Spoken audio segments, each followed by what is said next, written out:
বৰ্তমান মই উপস্থিত আছোঁ দক্ষিণ শালমাৰা মানকাছৰ জিলাৰ এখন বিশেষ গাঁও, যি গাঁৱত দেখা গৈছে নৱপ্ৰজন্মই আচলতে কল খেতি কৰি স্বাৱলম্বী হৈছে। আমি প্ৰথমতে ND24 দৰ্শকক দৃশ্য দেখুৱাম যে দেখা গৈছে এই দক্ষিণ শালমাৰা মানকাছৰ জিলাৰ আচলতে দক্ষিণ শালমাৰা অঞ্চলৰ যি নিজ মনিচৰ নামৰ এখন গাঁৱত দেখা গৈছে একাংশ যি যুৱক আচলতে দেখা গৈছে ইতিমধ্যে কল খেতি কৰি স্বাৱলম্বী হৈছে। কাৰণ শ বিঘা ইতিমধ্যে কল খেতি কৰি এই যুৱকসকলে ইতিমধ্যে স্বাৱলম্বীৰ পথ বাছি লৈছে। আমাৰ সৈতে ইয়াত একাংশ যুৱক আছে যিসকলে ইয়াত কল খেতি কৰিছে, তেখেতৰ সৈতে কিছু কথা পাতিবলৈ যত্ন কৰিম। হয় দাদা, কি নাম আপোনাৰ? মোৰ নাম চানৰ হৈছে। এই কল খেতিখন আপোনাৰ? হয়। কিমান বিঘা আছে ইয়াত? মোৰ আছে 10-12 বিঘা আছে। এইটো কিমান দিন ধৰি কৰি আছে আপুনি? এইটো মই কৰি 5 বছৰৰ পৰা। কিমান খেতি আছে আপুনি কল খেতিৰ বাছি লোৱাৰ কাৰণটো কি আছিল? আছিলে এটা অলপ লাভৱান হওঁ, বেলেগ খেতি কৰিলে নাপাওঁ, লছ হৈ যায়, সেইকাৰণে অলপ ইয়াতে লাভৱান হওঁ, সেইকাৰণে এইটো লগাইছোঁ। এক বিঘাত কিমান প্ৰফিট হয়? লাভটো কিমান? এক বিঘাত প্ৰফিট হয় 20,000 পৰা 30,000 টকা হয়। মানে যিমত দেখা যায় যুৱকসকলে চাকৰি বিচাৰি দৌৰি ফুৰে, দেখা গৈছে ব্যতিক্ৰম দৃশ্য এটা কল খেতি কৰি আছে।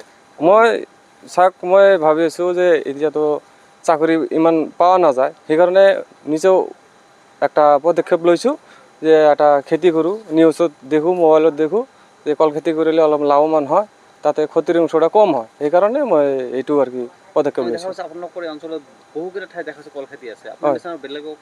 বেলেগে বহুত আছে, এইবিলাক কিমান আছে আপোনাৰ গাঁওখনত? মেক্সিমাম 4 পৰা 500 বিঘা আছে।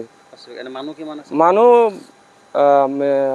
খেতিৰ মানুহ আছে, মহাজন আছে মোটামুটি 40-50 জন, আৰু এতিয়া কাম কৰে শ্ৰমিক আছে 200-300 জন কাম কৰে, সদায় কাম কৰে। এনে এই বস্তু কলবোৰ ইয়াৰ পৰা আপুনি বিকিবলৈ লৈ যায় না ইয়াৰ পৰা পাইকাৰী? ইয়াৰ পৰা লৈ যাব লাগে, আকৌ আহি যায়, ওচৰত বোলে আহে, আৰু যিবিলাক দূৰত হয় বোলে লৈ দিব লাগে। আৰু বাকী এই ক্ষেত্ৰত আপোনালোকক জিলা কৃষি বিভাগৰ ফালৰ পৰা কিবা সহায় সহযোগিতা কৰে? নাই, একো পোৱা নাই এতিয়ালৈকে, একো পোৱা নাই। চব কৰি আছোঁ নিজৰ পকেটৰ পৰা কৰি আছোঁ। আমি যিমানটো জানো চৰকাৰৰ ফালৰ পৰা, কৃষি বিভাগৰ ফালৰ পৰা বহুত ধৰণৰ বস্তু যোগান ধৰে, আপোনালোকে পোৱা নাই? নাই, এতিয়ালৈকে একো পোৱা নাই। যোগাযোগ কৰিছিলে? যোগাযোগ কৰিছিলোঁ, আৰু এতিয়ালৈকে একো পোৱা নাই। স্প্ৰে মেচিন লাগে, আকৌ কল খেতিৰ মেডিচিন দিব লাগে, কল পোক খায়, সেইকাৰণে মই বিচাৰিছোঁ যে এইটো দিলে মোক ভাল হয়।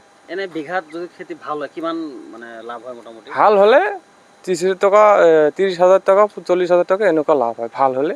মাটি বেয়া, সেইকাৰণে বালা মাটি, সেইকাৰণে আৰু কি। হয়, আৰু আছে আমি কথা পাতিম। দাদা, কি নাম আপোনাৰ? মজিদুৰ। আপুনি কল খেতি কৰে?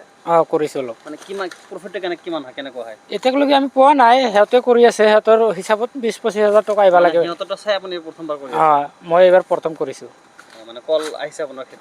আহিছে, এইটোৱে মোৰ হয়। এইটো আপোনাৰ হয়? আচ্ছা। কিমান বিঘা কৰিছে?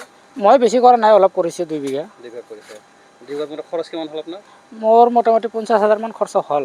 এতিয়া যি মেডিচিনখিনি কিনিব লাগে বা কিবা মেডিচিন, সাৰ আৰু মানুহ লৈ কাম।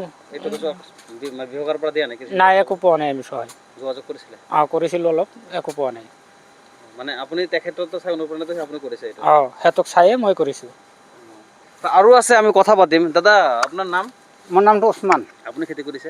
মই কৰিছোঁ। কিমান বিঘা কৰিছে? মোৰ 14 বিঘা মাটি আছে। এইবাৰ প্ৰথম নে আগতে কৰিছিলে? মই আজি 6 বছৰ হ'ল। 6 বছৰ। মানে যোৱা বছৰ কিমান প্ৰফিট হৈছিল আপোনাৰ? যোৱা বছৰ বিঘাত 40,000 টকা কৰি মানে আহিছে। মোৰ মাটিটো অলপ ভাল আছে, সেইকাৰণে 40,000 টকা বিঘাত লাভ হৈছে। এইবেলি কেনেকুৱা হৈছে ফল আপোনাৰ? এবাৰ যোৱা বছৰতকৈ অলপ ভালেই হৈছে, আৰু ভাল হৈছে, বেছি হ'ব। এই ক্ষেত্ৰত জিলা কৃষি বিভাগৰ ফালৰ পৰা কিবা সহায় সহযোগিতা কৰিছে? আমি চৰকাৰৰ পৰা একো পোৱা নাই। মাজে মাজে আমি চিংমাৰী এগ্ৰিকালচাৰত যাওঁ, যদি যাওঁ মানে কিবা অলপ 1 কিলো দিয়ে, নেক্সট বাৰ 2 মাহৰ পিছত যদি যায়, নেক্সট বাৰ নিদিয়ে। আৰু কয় তোমাক চাবলৈ নাহে নেকি? চাবলৈ নাহে, আজিলৈকে কোনো অহা নাই। চৰকাৰৰ পৰা আমাৰ বহুত ডিজেল ইঞ্জিন লাগে পানী দিবৰ কাৰণে, স্প্ৰে মেচিন লাগে, সেইবিলাক আমি বহুতবাৰ আবেদন কৰিছোঁ, একো পোৱা নাই আমি। আপোনালোকৰ অঞ্চলত দেখা যায় মানে বহুত ঠাইত দেখা আছে কল খেতি কৰিছে, কল খেতি কৰি মানে ভালেখিনি স্বাৱলম্বী হ'ব পাৰিছে। কল খেতি কৰিলে আমি এই যে 6 বছৰ ধৰি কৰি আছোঁ, লাহে লাহে মোৰ ভাল এটা প্ৰফিট আহি আছে কাৰণে আমি লাহে লাহে বঢ়াই আছোঁ। মেইন উপাৰ্জনৰ উৎস এইটোৱে হয়? এইটোৱে। বেলেগ কোনো কাম নকৰে, এইটোৱে কৰে? বেলেগ তাৰমানে এইবিলাক যোনবিলাক মাটি মানে বালু মাটি, এইবিলাক কোনো ধান পাত এইবিলাক নহয়, বালু মাটি, সেইবিলাকত এই কল খেতিবিলাক কৰিছে। আপোনাৰ 14 বিঘা খেতি যে কৰিছে, কিমান মানুহ নিয়োজিত হৈ আছে মোটামুটি? আমাৰ এনি টাইমটো 10-12জন কাম মানুহ লাগি আছে, কাম কৰি থাকে। আমি নিজে থাকি আৰু বাকী 10জন মানুহ এনি টাইম কাম কৰি থাকে। কি ক'ব চৰকাৰক, কি ক'ব, কি আহ্বান কৰিব?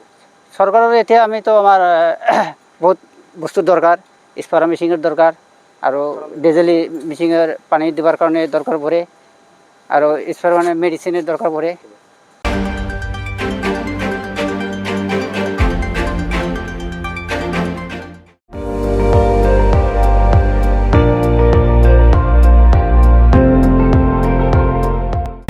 আপুনি চাই আছে ND24 সৰ্বশ্ৰেষ্ঠ নহয় সৰ্বোত্তমৰ দৌৰত।